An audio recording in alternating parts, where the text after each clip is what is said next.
Algunas personas que nos han contactado confirman recordar con exactitud el momento de su nacimiento. Han preguntado si esos detalles coinciden con ese momento y sus familiares más cercanos lo confirman. ¿Cómo se puede explicar esto? ¿Ha tenido algún caso en el hospital de este tipo? Tiene una justificación únicamente cuando hablamos o contactamos con la supraconciencia. La supraconciencia es holística respecto a la conciencia primera, a la inteligencia primera, al diseñador inteligente. Y por lo tanto tiene sus propiedades, es decir, es omnipresente, eterno, omnisciente, lo sabe todo, y omnipotente, lo puede todo. Esto tiene una clara manifestación en los pacientes que al manifestarnos su ECM, con su ECM, nos refieren su vida, pasado, presente, incluso algunos el futuro, y nos lo hacen todo en presente. En la dinámica de la supraconciencia solo existe un tiempo, que es el presente, el momento actual, el ahora. Para la supraconciencia es ahora, el momento del nacimiento, el momento de la muerte y el momento futuro. Es perfectamente lógico y aceptable y comprensible que, fundamentándose en su supraconciencia, tenga una referencia completa del momento del nacimiento. Pero evidentemente esto solo es posible a través de la supraconciencia. Nunca será posible a través de nuestra falsa identidad, del ego, que yo llamo el no yo. Yo en mi experiencia personal, mis pacientes me han contado en momento presente, pasado presente y algunos futuro, pero referencias puntuales sobre el momento del nacimiento no tengo ningún caso que yo pueda referir en estos momentos. Nos escribe una seguidora que nos dice que su padre y su madre fallecieron con apenas 2 horas de diferencia. Tras una caída de su padre que lo llevó a la muerte final por una hemorragia cerebral masiva e inoperable, la madre falleció por una aceleración de su enfermedad, en este caso cáncer. Lo que no tiene una lógica es que eso suceda tan solo en 2 horas. Este es un caso, además, del que nos llegan múltiples referencias y que en la bibliografía mundial también se encuentra reflejado. ¿Cree posible demostrar en un caso así que existe una transferencia de información independiente del tiempo y del espacio?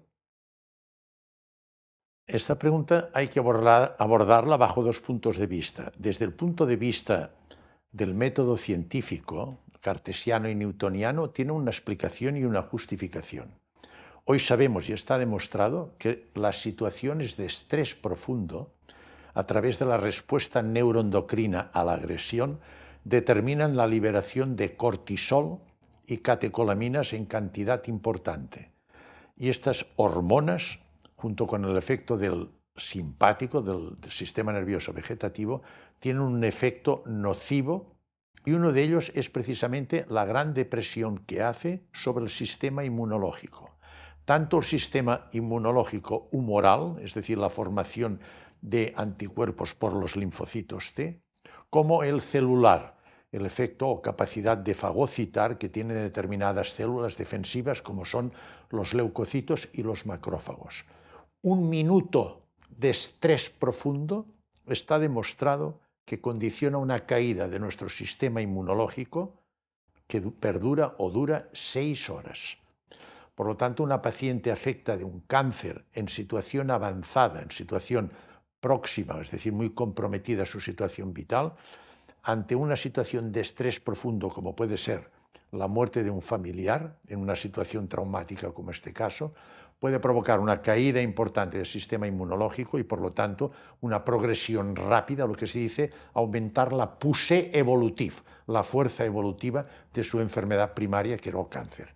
Es decir, que desde el punto de vista médico-científico tiene una justificación. Pero también tenemos experiencias de lo que se llaman las experiencias cercanas a la muerte compartidas. Es decir, que hay una capacidad de transferencia de información entre personas en los que existe un lazo afectivo profundo e importante. Es decir, que puede haber una transferencia de información entre la persona que está falleciendo en aquel momento y la persona querida, afectivamente unida a ella, que en este momento la está acompañando. ¿Qué efecto puede tener la presión de esta de transferencia de información que es inmediata, que se fundamenta en el entrelazamiento cuántico. Evidentemente esto no lo sabemos. Sabemos que es cierta esta transferencia de información, pero no sabemos si es capaz de condicionar la muerte del paciente. Esto yo no lo puedo asegurar. Pero repito que desde el punto de vista médico sí que tiene una justificación. En este caso no había esa unión porque los pacientes estaban en puntos distintos y de aquí la pregunta. El entrelazamiento cuántico es indiferente del espacio y del tiempo. Es igual que estén próximos uno al lado del otro, que estén separados por distancias enormes, incluso que estén situados en las antípodas. Es indiferente el espacio y el tiempo. En sus vídeos explica que llegó a sentir la presencia de su hermano una vez fallecido. ¿Puede por favor profundizar en esto? ¿Cómo estaba tan seguro que era su hermano? Es un recuerdo triste y muy emotivo para mí. Mi hermano, joven, falleció de un infarto de miocardio bruscamente por afectación del sistema excitoconductor que le condiciona un paro inmediato. Una persona con un ego muy importante falleció, un gran trauma familiar muy profundo. Era una persona muy importante en mi familia, unía un elemento unitivo muy importante en la familia. Hubo el entierro y por la noche del día del entierro nosotros estábamos en nuestra casa durmiendo. Yo estaba con mi esposa en nuestra habitación y nuestro hijo de 12 años estaba durmiendo en la habitación de al lado. Y yo no sé qué hora era de la madrugada, pero oscuro totalmente. Mi mujer me despertó inmediatamente y me dice: oye, aquí dentro de casa hay alguien. Empezamos, entonces yo me desperté y efectivamente yo oí ruidos y pasos. Quedé realmente sorprendida. Noté que pasaba algo por delante de nuestra habitación, que la puerta estaba abierta. Oímos los pasos y ruidos. Y estos pasos llegaron hasta la puerta de al lado de mi hijo, donde dormía mi hijo. Y en aquel momento mi hijo empezó a chillar de una manera desesperada. Tenía 12 años. Me levanté corriendo, yo no vi nada, pero mi hijo estaba sentado en la cama exaltado. Digo: ¿qué te pasa? Dice: el tío Ramón, mi hermano, dice, estaba en la puerta de mi habitación. Digo: ¿cómo sabes que era él? Dice: papá, lo vi. Llevaba la misma vestido, la misma túnica que le pusimos, que se le puso una túnica oscura en el momento del entierro, cuando lo pusieron en el ataúd en el momento del entierro. Dice: estoy segurísimo, era mi tío. No tuvimos más contactos con él, pero recuerdo exactamente los pasos y el ruido que se produjo en casa, que despertó a mi mujer asustadísima, diciendo: hay alguien en casa, alguien ha entrado en nuestra casa. Y después inmediatamente mi hijo, un chillido tremendo: papá, papá, papá, que está el tío Ramón aquí, que ya está aquí en la puerta de nuestra habitación. ¿Era la primera experiencia que tenías de este tipo? Y yo sí, mi esposa no, mi esposa tuvo otra. Mi esposa falleció su madre. Tenía aproximadamente unos 13 años y estaba muy unida. Era la pequeña de 8 hermanos. Estaba muy unida a su mamá y pasó una depresión tremenda. Entonces, dentro de esta depresión, en una ocasión, ella estaba tremendamente deprimida, se le apareció su madre de una forma etérea, flotando, y le proporcionó una paz, una serenidad, una tranquilidad que estabilizó su vida emocional, que la tenía tan alterada. Y después de este episodio que ha compartido ahora, ¿sucedieron otros? No, no tengo más experiencias de estos. Un estudio longitudinal de Harvard que siguió a un grupo de hombres durante más de 75 años reveló que las relaciones cercanas son el factor más importante para la felicidad. ¿Cree posible ser feliz en soledad? Desde el punto de vista psicológico, el ser humano es sociable y la sociabilidad es muy importante en la estabilidad emocional y afectiva del ser humano. El ser humano es un complejo cuántico coherente, es como una antena, emitimos continuamente ondas electromagnéticas, es la irradiación biofotónica que condiciona un campo energético a nuestro alrededor, es el cuerpo etéreo. Pues bien, en la relación social hay un intercambio energético que puede ser positivo, que es cuando hay coherencia cuántica, cuando nos encontramos bien con la persona con la cual nos relacionamos. Puede ser que no haya coherencia, es una relación indiferente, o incluso puede ser patológica. Hay personas que te quitan la energía, que dejan realmente pues, en una situación deficitaria, cansado, afectado e incluso estresado. Hay que apartarse de estas personas. Es decir, que el ser humano es necesaria la relación afectiva que se obtiene con la relación social. ¿De qué manera nosotros podemos ser felices? Hoy sabemos que la auténtica felicidad la proporciona cuando contactamos con la supraconciencia. Cuando nos rige el ego, lo que obtenemos son momentos de placer, que sabemos que bioquímicamente el placer evoluciona con dopamina a nivel de la sinapsis neuronal, mientras que la felicidad auténtica de la supraconciencia evoluciona con serotonina. Pues bien, una persona normal que no contacte con su supraconciencia, la soledad le va a angustiar y a deprimir. Ahora bien, hay personas, y tenemos ejemplos, muy evolucionadas espiritualmente que son capaces de vivir. Por ejemplo, hay lamas que los encierran en determinados lugares en las montañas del Himalaya, que se pueden pasar medio año, un año encerrados, solos. Estas personas en meditación profunda están continuamente en contacto con su supraconciencia. Estas personas pueden ser totalmente felices mientras estén contactadas con su supraconciencia. Otro de los casos que nos ha llegado nos explica que una niña de 4 años describió haber visitado el cielo, según explica, y haber visto a su hermano fallecido durante una experiencia cercana a la muerte.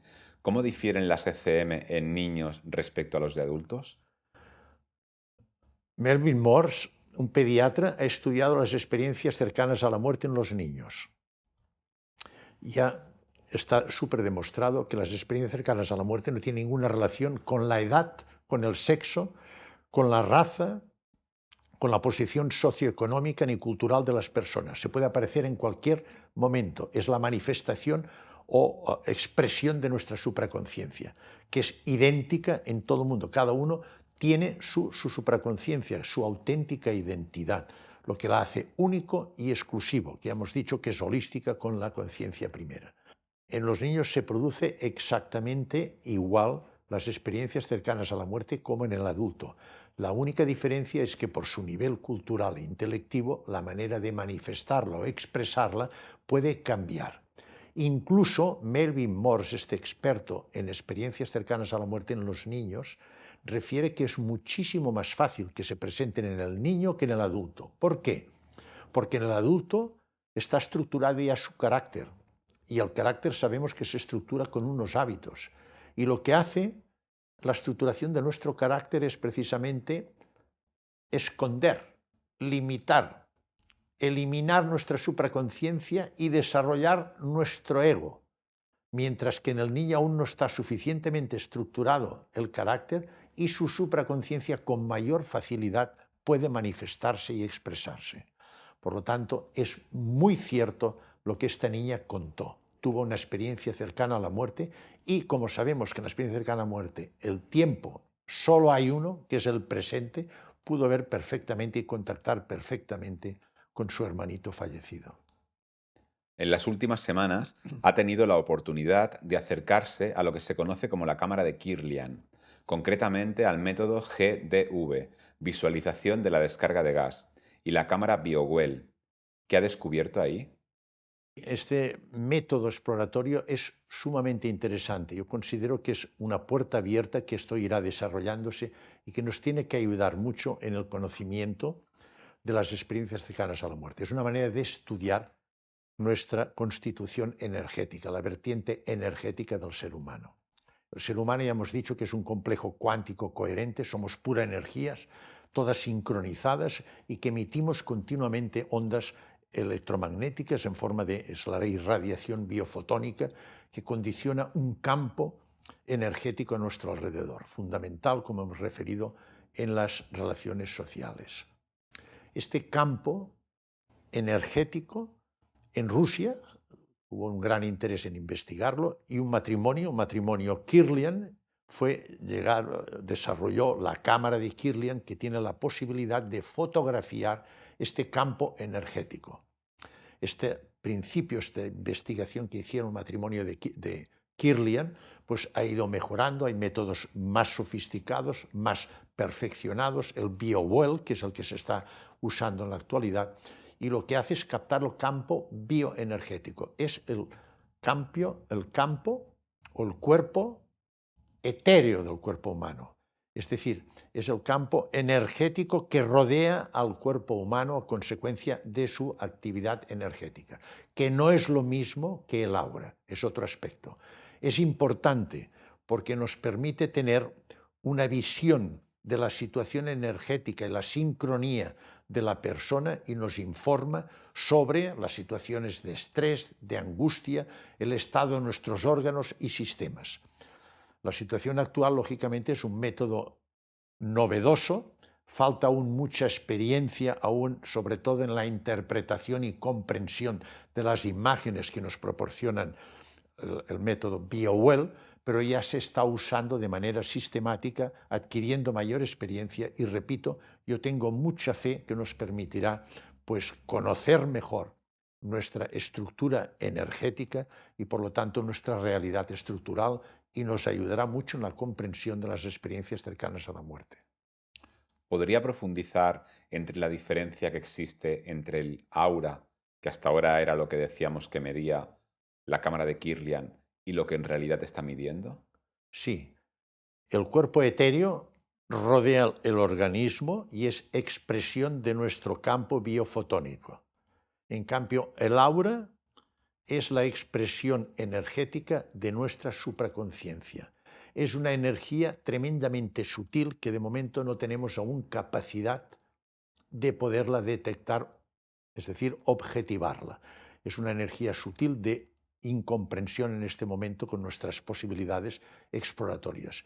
Es manifestación directa de nuestra supraconciencia y evidentemente solo es posible pues objetivarla o detectarla o tener manifestación de ella las personas que de una manera consciente pues tienen la capacidad de desdoblarse y llegar a contactar con su supraconciencia. Son lamas, son personas muy evolucionadas espiritualmente que tienen esta capacidad que normalmente no tenemos. O sea que la cámara de Kirlian no es lo mismo ni lo que proporciona, ni muchísimo menos que el aura.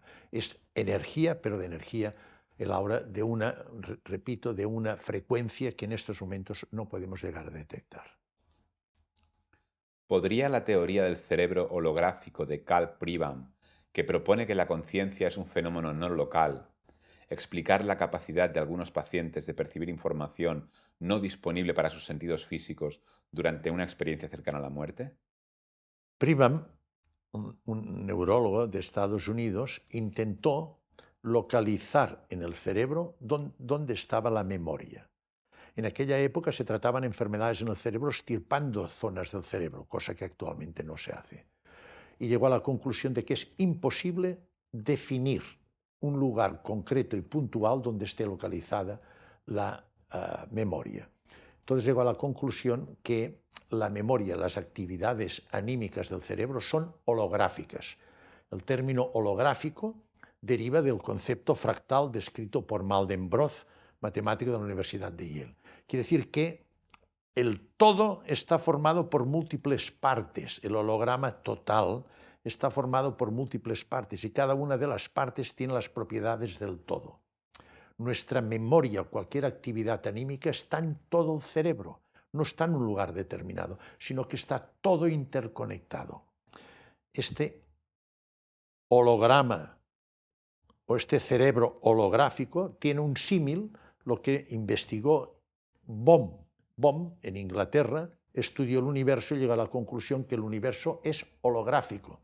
Esto está muy bien expresado en un libro que es El universo holográfico de Michael Taylor. El universo es un gran holograma, está todo interconectado, interrelacionado. Y dentro de este holograma total está un holograma más pequeño que es nuestro cerebro. ¿Puede esto influir en las experiencias cercanas a la muerte? Es evidente que sí, porque estamos hablando de pura energía. Esta energía que no tiene un lugar. Recordemos que Luis de Broglie, premio Nobel en física teórica, manifestó uno de los principios fundamentales de la física teórica, en el cual dice que las partículas subatómicas pueden estar al mismo tiempo en varios lugares y unas veces se manifiestan como partículas y otras como ondas. Pueden estar en el mismo momento en varios lugares. Es lo mismo que estamos viendo. La memoria está en muchos lugares a la vez. Y esto es precisamente una situación energética que es lo que corresponde a las experiencias cercanas a la muerte. Puede tener realmente una relación.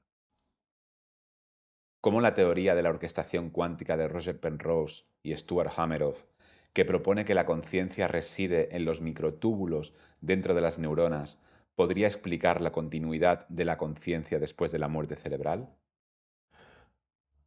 Roger Penrose, premio Nobel en 2020, y después Stuart Hameroff, anestesista y psicólogo en Estados Unidos, llegaron por sincronía a la misma conclusión, sin saber que cada uno investigaba el mismo campo de exploración.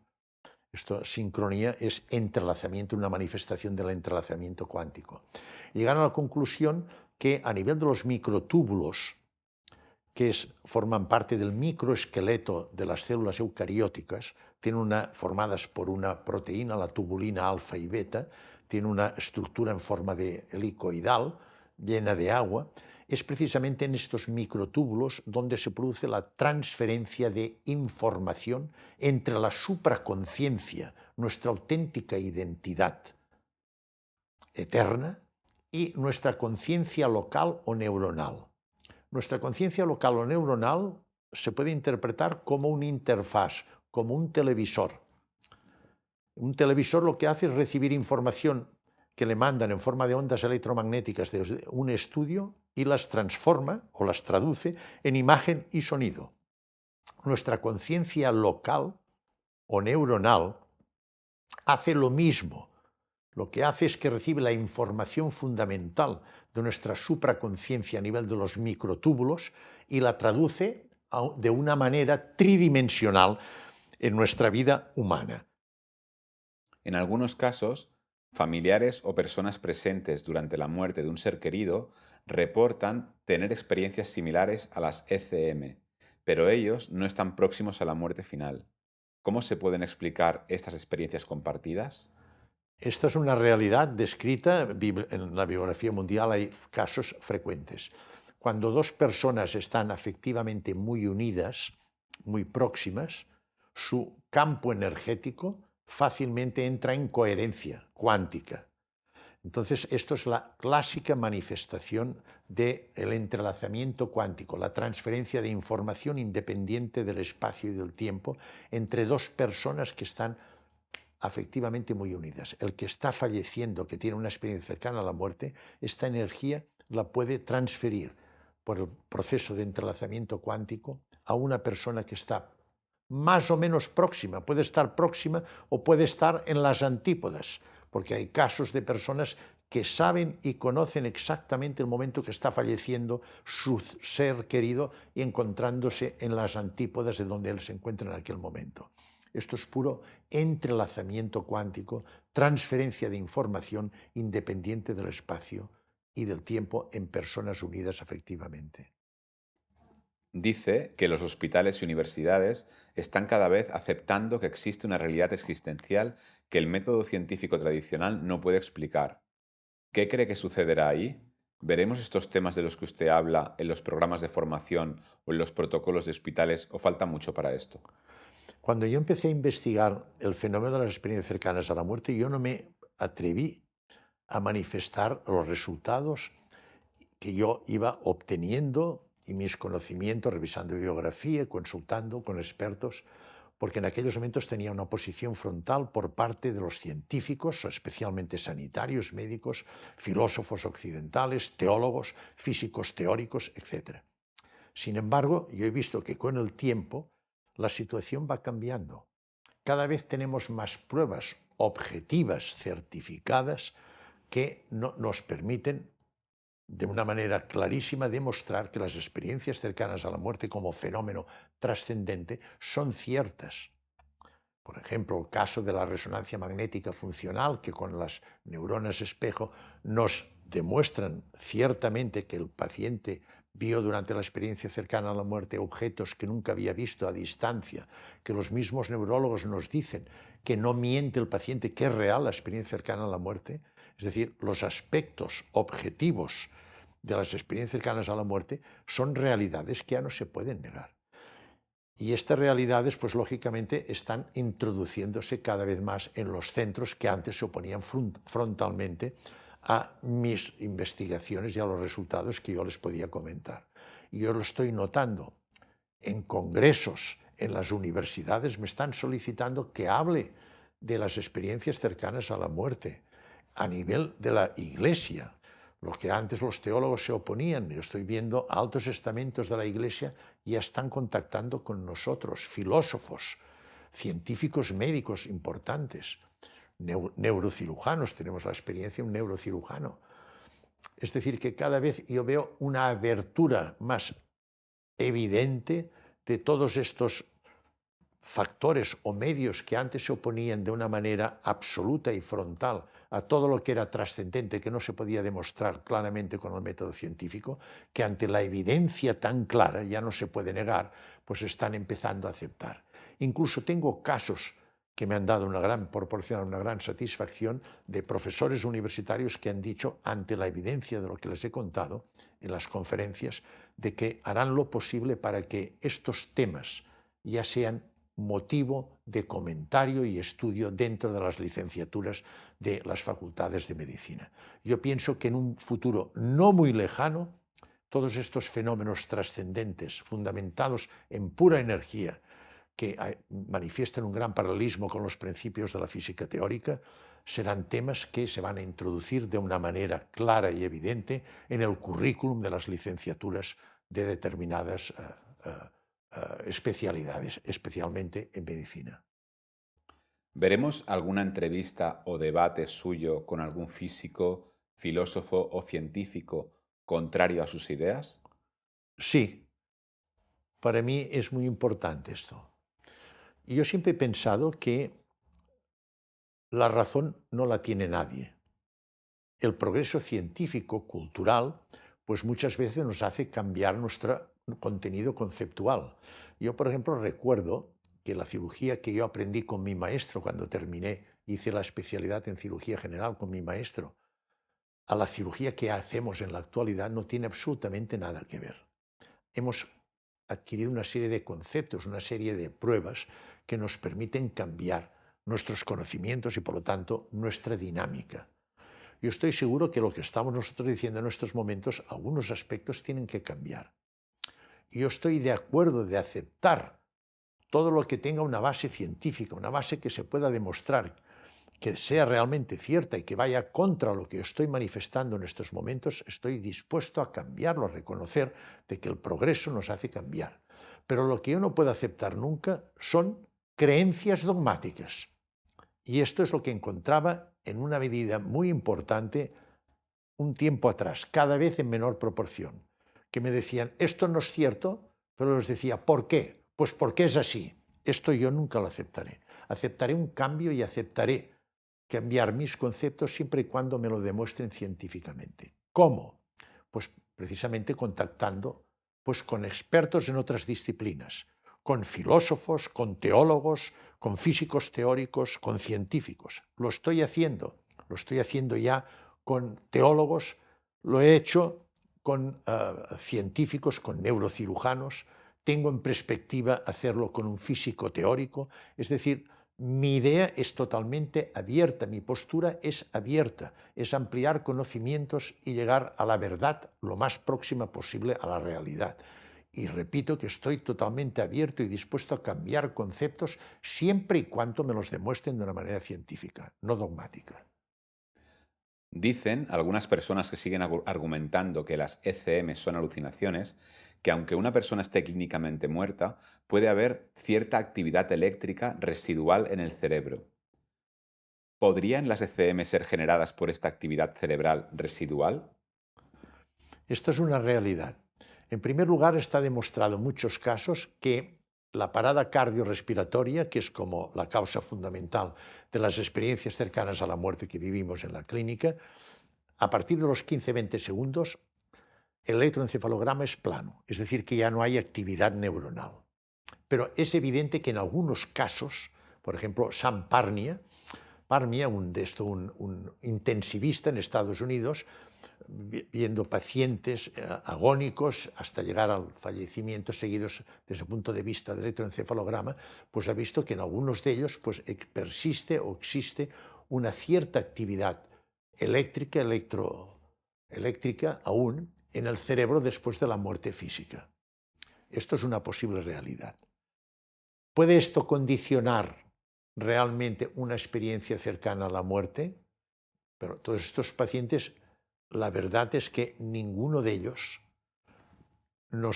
estos pacientes han manifestado todo lo que es una ECM en toda su amplitud y toda la serie de fenómenos objetivos certificados que cuentan los pacientes en las experiencias cercanas a la muerte y los fenómenos trascendentes que también cuentan.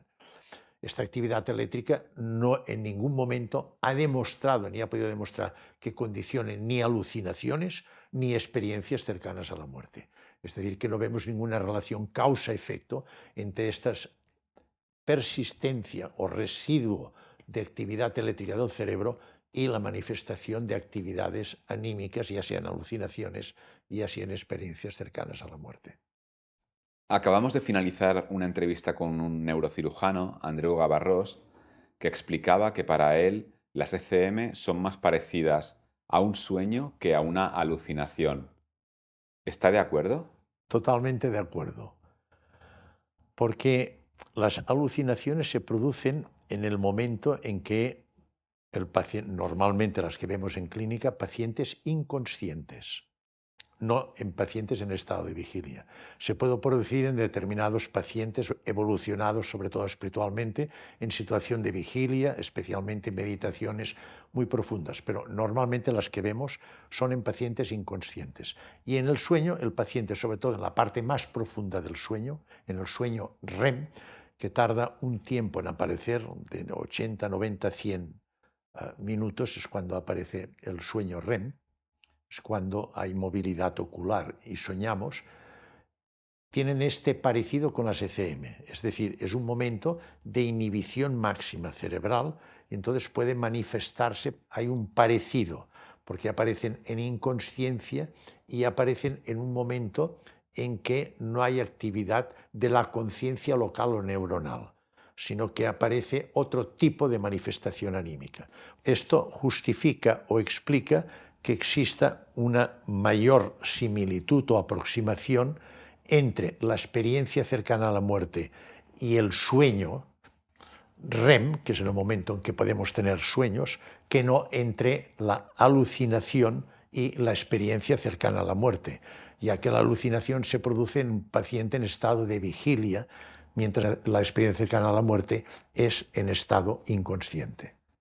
Uno de los motivos por el que el método científico considera que las ECM son alucinaciones es que no se pueden replicar en laboratorio. ¿Esta similitud entre sueño y ECM podría favorecer que en un futuro sí podría ser posible replicar esta situación en un laboratorio? No, es que en ningún momento podemos decir que una ECM sea igual que un sueño. No es lo mismo un sueño en la fase REM que una experiencia cercana a la muerte. No es en absoluto lo mismo.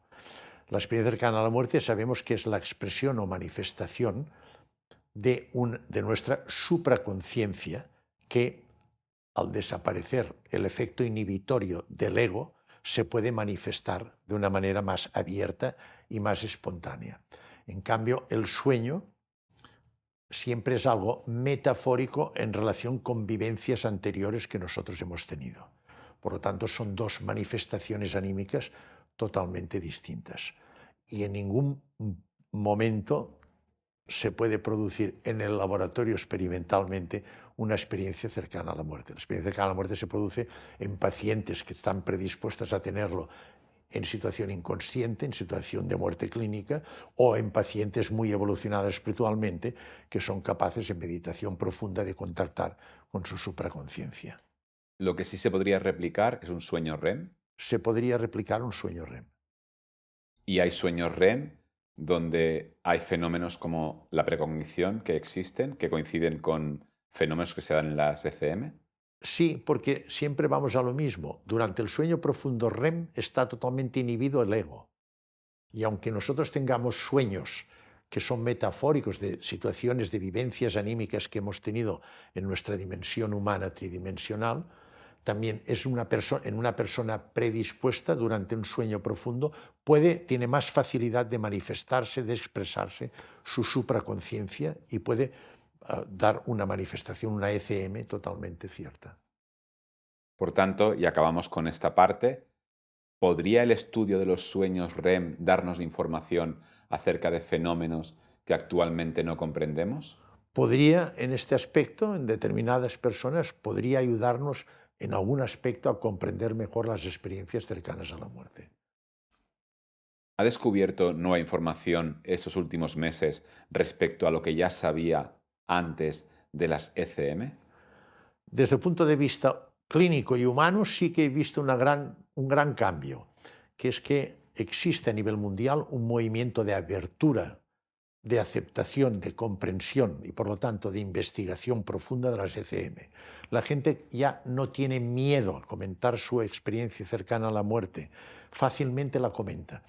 Nosotros hemos abierto un link para recoger casos de experiencias cercanas a la muerte y vemos que la gente fácilmente incluso tiene necesidad y tienen la satisfacción de que pueden comentar su experiencia cercana a la muerte, que hasta ahora la tenían escondida, no se atrevían a comentarla por la crítica que podían recibir a consecuencia de comentar su experiencia cercana a la muerte. En este sentido he visto un gran cambio. Y también estoy viendo un gran cambio, por ejemplo, en las investigaciones que están apareciendo. Por ejemplo, se están haciendo ya estudios con el BioWell, la cámara de Kirlian, es decir, el estudio ya energético del ser humano, de nuestro campo biofotónico, nuestro campo energético. Han aparecido también estudios y manifestaciones importantes sobre la realidad del entrelazamiento cuántico, fenómeno tan difícil de comprender en física teórica. Se ha visto que a través de la fibra óptica normal que empleamos en Internet se puede producir también una transferencia de información, no de las partículas subatómicas, sino de la información que es inmediata, lo mismo que pasa en el entrelazamiento cuántico y lo que tiene un paralelismo clarísimo también en las experiencias cercanas a la muerte. Es decir, yo creo que el progreso científico nos permitirá cada vez aproximarnos más al estudio de la energías más sutiles y por lo tanto tendremos más posibilidades de comprender las experiencias cercanas a la muerte. Si el ego no nos da la felicidad, ¿por qué no intentar vivir sin ego? Es imposible eliminar el ego. Nuestro ego es la manifestación, nuestra concepción existencial material es nuestro ego.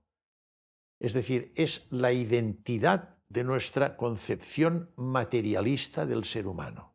Por esto yo le llamo nuestra falsa identidad, nuestro no yo, porque nos manifiesta la identidad, la concepción existencial de nuestra parte material. En cambio, nuestra auténtica identidad es la supraconciencia, que nos hace únicos y exclusivos y eternos. En cambio, el ego es una manifestación material que depende totalmente de factores externos y en nuestra dimensión humana, que tenemos cuerpo material y mente, que es un epifenómeno, la conciencia local es un epifenómeno de la materia del cerebro, inherentemente conlleva la existencia del ego. El ego no lo podemos desprenderlo, forma parte consustancial de nuestra existencia humana material. Y el ego es importante. Pensemos que el ego nos proporciona la fuerza vital, la energía para obtener los objetos materiales que persigue el ego. Nos da la fuerza de quiero conseguir esto. Nos da fuerza, energía, voluntad y decisión para obtener objetivos materiales. Esto es gracias al ego. O sea, forma parte de nuestra existencia y lo necesitamos para vivir. Lo importante es controlarlo, que no se desboque, que no domine nuestra auténtica identidad, que es la supraconciencia. Hay un ejemplo muy claro que dice que el ego es como un perro. No hemos de dejar que el perro vaya delante nuestro y nos lleve, sino que hemos de procurar nosotros ir primero, que es nuestra supraconciencia, y llevar nuestro perro detrás y que lo controlemos nosotros, nuestro ego. ¿Qué le dicen sus colegas médicos de lo que está haciendo? ¿Lo apoyan?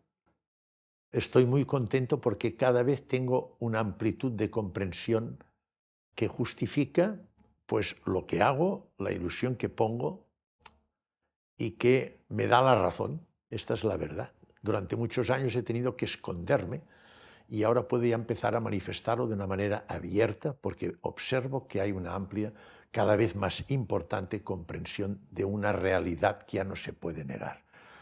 Lógicamente es fruto de un estudio de muchísima gente que empezó antes que yo y que ha aportado muchísimo más que yo, pero entre todos estamos dando luz a una realidad y que el mundo científico, el mundo filosófico, teológico, cada vez pues, es más comprensible y tiene que aceptar unas realidades objetivas demostradas y por lo tanto tenemos mayor comprensión, mayor aceptación y nos sentimos en este sentido mucho más satisfechos de nuestra dinámica.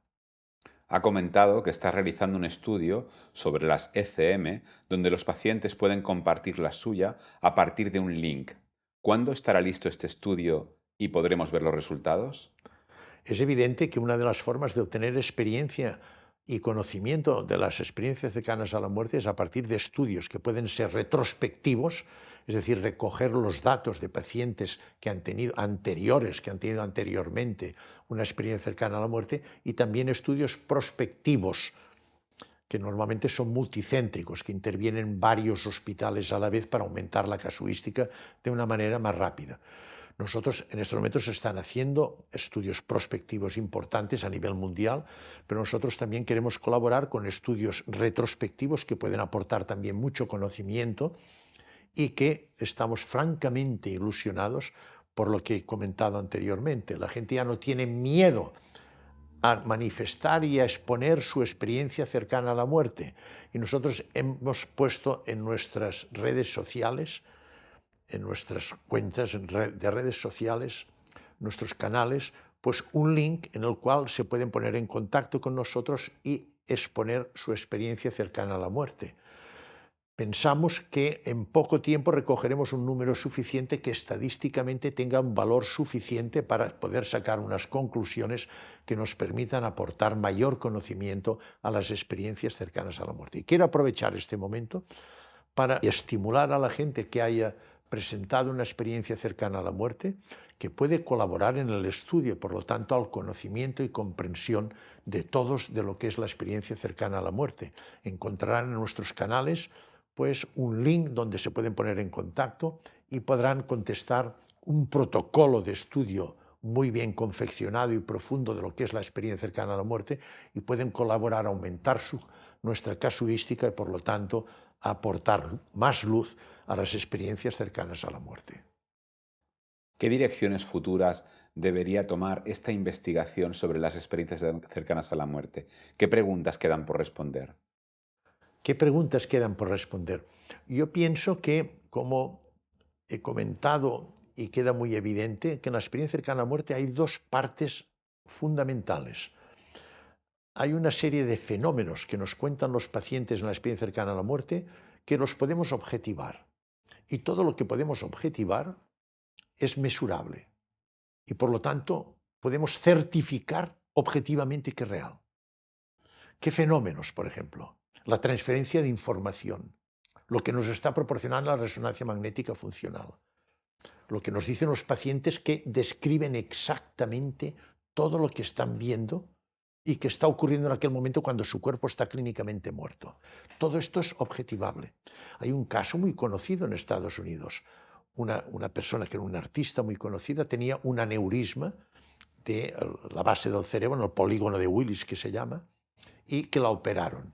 Esta paciente la anestesiaron, en la anestesia se cierran los ojos con un esparadrapo para que no se produzcan úlceras córneas en la córnea. Esta paciente estaba en hipotermia, estaba en paro cardíaco. Esta paciente la operaron con éxito en esta situación para evitar hemorragias, evitar lesiones cerebrales. Y en el postoperatorio esta paciente comentó exactamente todo lo que estaban hablando los cirujanos durante la intervención quirúrgica. Esto fue motivo de presentación de este caso en radio y en televisión, en la que intervinieron la enferma y los neurocirujanos que lo operaron, que no se creían que la paciente les comentó todo lo que ellos estuvieron hablando durante toda la intervención. Y lo vio todo y comentó todos los datos. Cuando cogieron, por ejemplo, la sierra para hacer la osteotomía, lo comentó todo. Es decir, estos datos objetivos nosotros los podemos objetivar y los podemos nosotros definir. Pero hay una serie de datos y aspectos y fenómenos trascendentes que son de pura energía, que estos aún no tenemos posibilidad aún de objetivarlos. Y es aquí donde pienso que el progreso en nuestra capacidad de definir la energía, sobre todo energías sutiles de alta frecuencia, nos pueden ayudar mucho a definir, a objetivar, a demostrar la realidad con mayor seguridad, aún ya la tenemos, pero con mayor seguridad, de las experiencias cercanas a la muerte. Algunas personas le han escrito y le han explicado que han descartado el suicidio después de ver sus vídeos. ¿Por qué cree que sucede esto cuando en realidad las personas que han vivido una ECM dicen estar mejor al otro lado? Esto es cierto y para nosotros es una gran satisfacción el haber colaborado en salvar una vida. Salvar una vida es salvar el universo. En un estudio hecho en un colegio de médicos, pues se ha podido observar que de los 10 a los 35 años la principal causa de mortalidad es el suicidio. ¿Por qué se suicida la gente? Porque la gente está estructurada totalmente y fundamenta su concepción existencial en el ego, que es materialista, externo. El ego nos proporciona todo lo material, pero lo material no proporciona auténtica felicidad. Nos da un momento de placer en el momento de conseguirlo. Cuando compramos un coche, si nos toca la lotería, si compramos un piso, si hacemos un viaje. Pero una vez lo tenemos, pasa a ser habitual y pierde el interés. Y buscamos otro. El ego es insaciable, otro objetivo y un continuo objetivo. Y la juventud actual tiene la posibilidad de adquirir con toda facilidad todos los medios materiales y no les proporciona satisfacción, les da placer. Entonces, ¿qué ocurre? Que buscan estímulos más profundos, sexo descontrolado, compras compulsivas, drogas, pero todo esto es temporal, no les proporciona la felicidad. Entonces, la felicidad absoluta y cierta la proporciona el conocimiento y el contacto con nuestra supraconciencia. Cuando uno contacta con la supraconciencia, se da cuenta que la vida es un regalo, es un milagro. Ve la divinidad en cada uno de los objetos que puede uno objetivar, ver, tocar. Entonces uno encuentra un sentido extraordinario a la vida. Mientras no contactemos con nuestra supraconciencia, el ego nos condicionará siempre infelicidad, insatisfacción, momentos de placer, pero momentáneos, y a la larga en personas predispuestas caracterológicamente a la depresión, a las angustias crónicas, estas pacientes pueden llegar a pensar y a desarrollar al suicidio, que es lo que está ocurriendo tristemente en nuestra sociedad actual. Por lo tanto, el suicidio es la manifestación de un materialismo y de una egomanía total, con un desconocimiento y alejamiento total de la realidad existencial que es nuestra supraconciencia.